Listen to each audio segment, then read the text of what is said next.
Morning, blog readers. Today we are joined by esteemed employment law litigator, partner Jerry Mattman from Seyfarth Shaw.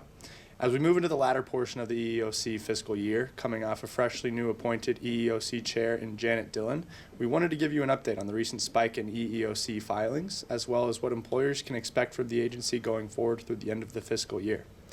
Jerry, first of all, since the Senate confirmation of the new EEOC chair, Janet Dillon, on May 8th, what has the EEOC been up to in terms of new case filings?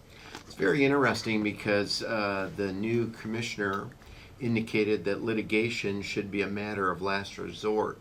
But since her confirmation in the last month, there have been 17 new lawsuits filed. The EEOC is now at 44 for the year, so it's on pace for another aggressive year. Interestingly, of those 17 cases, 8 of them are in the sweet spot of the EEOC, 5 are sexual harassment or Me Too cases, and 3 are ADA cases. So I think there's a disconnect somewhat between the policymakers in Washington, D.C. and the regional attorneys out in the field who are continuing to seek approval and then file lawsuits against employers throughout the United States.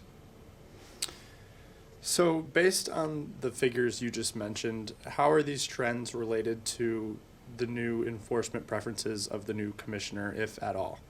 Well, I think that certainly with respect to workplace harassment cases and what could be called Me Too litigation, the EEOC is invested in that area, is focusing in that area, and is filing more lawsuits in that area than at any time in the past.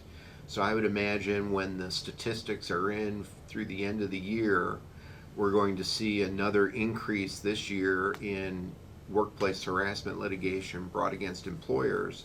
And I certainly don't see any tea leaves out there that would indicate that the EEOC is going to slow down in that respect.